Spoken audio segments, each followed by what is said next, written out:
Hey, what's happening, everyone? It is I, the man, the myth, the mustache, Tim here, and I've got a brand new video for you. Welcome to part 4 of What If Deku Had an Esper Quirk. I wanted to stop by and say hello, and please, sit back and relax because you are in for a treat. Now, with that out of the way, let's get into the story. Midoriya and Bakugo blinked several times at the giant gathering of reporters at the gates of UA. The blonde silently cursed as they were spotted by all the reporters, who descended upon them asking them questions over and over again.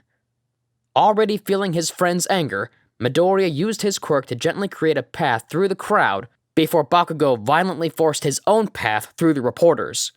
Midoriya apologized as they both took off, not wanting to spend another second with those media vultures. Midoriya groaned as they finally arrived at the classroom, having to listen to his crimson-eyed buddy rant on and on about how annoying the reporters were. He opened the door, immediately sighing at the sound of other students complaining about the media as well. Midoriya quickly took a seat, pulled out a book, and drowned himself in reading to try and escape the copious amount of complaints from his classmates, tired of hearing them thanks to Bakugo. He was pulled from his mind space by the sound of Aizawa's voice, declaring they would be deciding something of great importance. An annoyed sigh quickly followed as he revealed that they were simply choosing a class representative. The annoyed feeling quickly disappeared as the change of topic finally ended the discussion of the reporters from earlier. Midoriya listened half-heartedly to everyone discussing how they should choose, with Ida suggesting an election. Everyone agreed it wasn't the best idea, despite the bespectacled teen trying to defend it. Ida, I apologize, but they're right. Everyone turned to the genius of their class. We have not, by any stretch of the imagination, spent enough time around each other in order to establish the proper trust for everyone to entrust the decisions of our class in a single person. The only method I can see working is if we held a campaign. Unfortunately, we do not have time for such things. Why don't you be our rep, Midoriya? You're super smart after all. You could definitely make the best choices for us.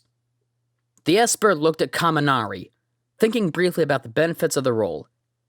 In just a couple of seconds, he had already come up with a decision. I don't believe I would make such a good representative. Despite time with Kacchan, I still suffer from small bouts of anxiety which could blur my judgment. There is also a clear difference between pure intellectual power and the ability to make decisions. He turned his head, eyes darting between Yaoyorozu and Ida. Yaoyorozu or Ida are likely the best candidates. From what I can tell, they would be the most level-headed and considerate. I personally believe that having Ida as the class representative, with Yaoyorozu being his vice representative, would be optimal. The class talked amongst themselves about Midoriya's input, ultimately agreeing with the sentiment and doing exactly as the teen suggested. Bakugo moved over to his friend, leaning in to whisper down at him. This is also so you have more time for your pet project with the candy cane, isn't it? Oh, Kacchan, you know me too well.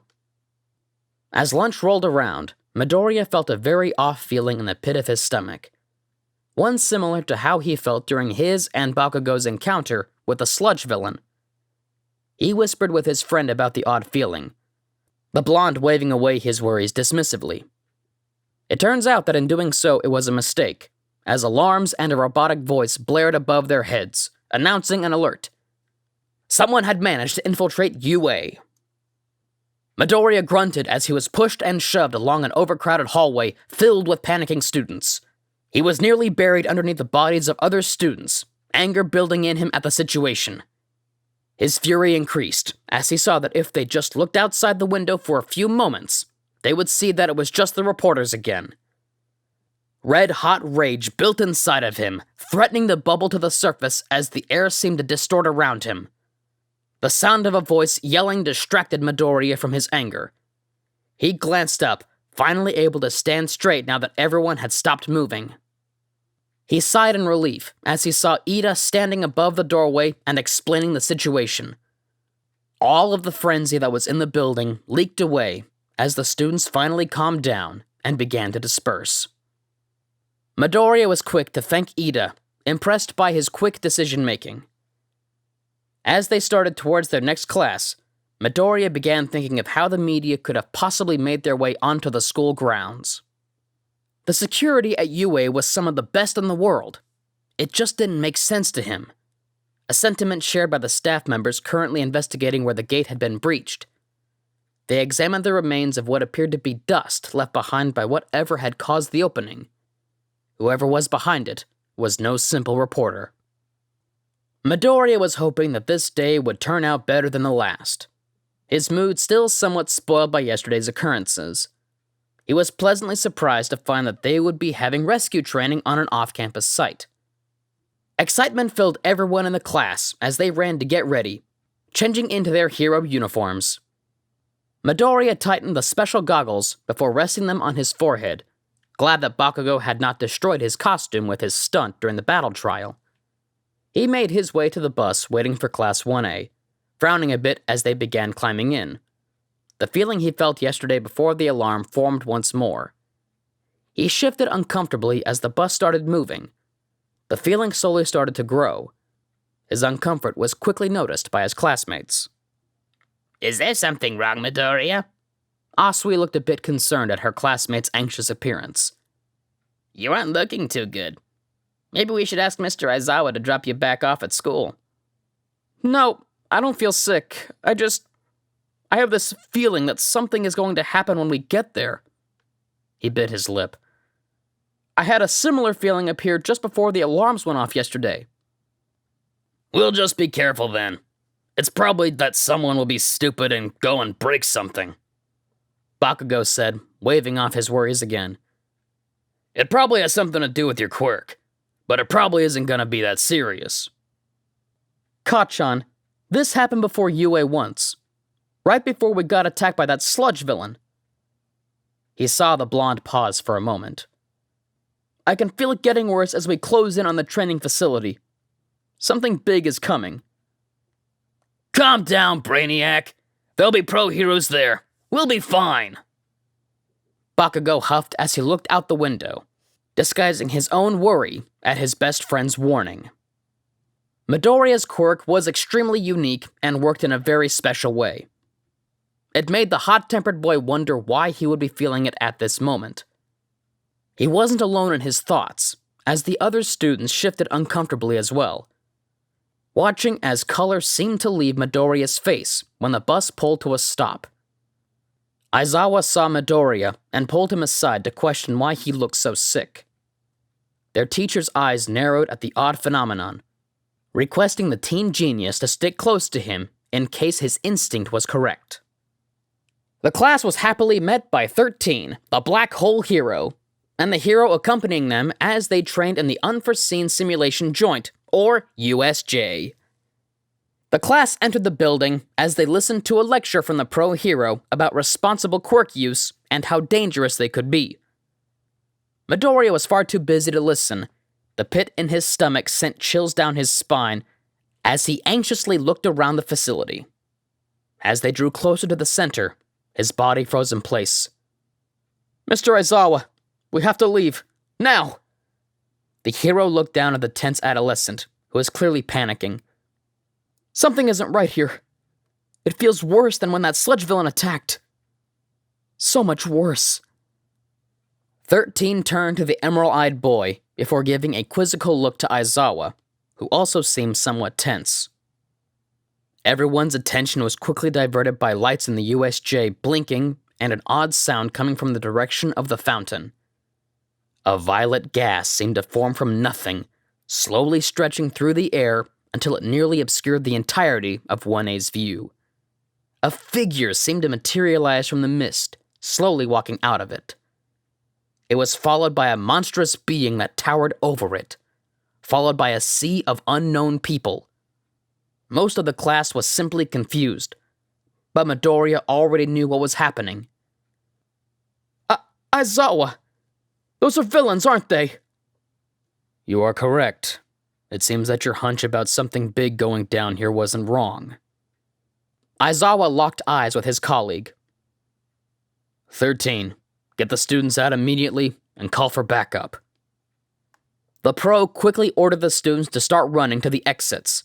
all of them hesitating as the first figure began to speak in a rough voice, vocally analyzing the current situation as the mist behind him swirled into a singular point, changing into the distinct form of a man. The golden-eyed man voiced his own confusion at the lack of All Might, who they believed would be there. The entire class stayed frozen as they heard the villains announce that they were disappointed about the absence of the symbol of peace, as they were there to kill him. As 13 finally snapped them out of their stupor and started herding them to the exit, Aizawa leaped into combat with the villains. Midoriya hesitated for a moment, worried about his teacher, but logically trusted his abilities as a pro-hero. Worry continued to stay in his gut, as Midoriya realized that as they closed in on the exit, the feeling of danger had yet to dissipate. Their advance was halted as the gaseous villain they had seen before appeared in front of them, completely blocking their exit path. 13 quickly put herself between the pupils and the villain, only for Bakugo and Kirishima to charge in and attack their foe, only for their attacks to do nothing. 13 called them back as she prepared to use her quirk on the enemy. Midoriya used his own to pull his classmates back. Most of 1A gasped in horror as the villain used the pro's quirk against her, opening a portal behind her and ripping her suit open. Before the students could even process the injured state of their teacher, the smoky figure enshrouded them in his dark mist. Violent winds began to pick them up off the ground. With the promise of their demise, most of the class was warped all throughout the USJ, separated from each other. Midoriya moved his arms away from his eyes when he no longer felt the abnormal winds caused by the villain. He was greeted by the sight of a rapidly approaching body of water as he fell from the sky. He screamed for a moment before splashing into the water. The impact disoriented him. He felt the instinct to turn to his left, his eyes widening as he stared at a shark-like villain swimming towards him, fang-filled maw poised to clamp down on him. Just before a chunk of him was torn away, something wrapped around his waist and tugged him out of the water, pulling him across the surface towards a stationary yacht. Midoriya glanced up, relieved and slightly disgusted, to see Asui had retrieved him from the precarious situation with her tongue. She was also holding Mineta, who he assumed was in a similar situation. She clambered onto the deck, heaving them onto the wooden floor. They all let out a breath they had been holding, taking a quick glance around them as heads of criminals surged from the water around them. Well, it looks like you were right to be worried on the ride here, Midoriya. Yeah, I suppose I was. All three anxiously looked at the villains that surrounded them. They exchanged eye contact, all wondering what they could do now. And that's our video, so thank you all for sticking around and I hope you enjoyed it. Before I go, there's a little bit of housekeeping I want to do. First, We the Celestials has many other channels for your entertainment and viewing purposes. All the information you'll need is right below here in the description, so please, feel free to check out all the other incredible content our team creates. Secondly, on behalf of We the Celestials, I want to thank everyone involved in the production of today's awesome content. Their details will be in the description below as well. And so that's it for today's video, so thank you all for watching, and please have a fantastic day. And as always, be kind to yourself, be kind to others, and stay awesome. Mustache out.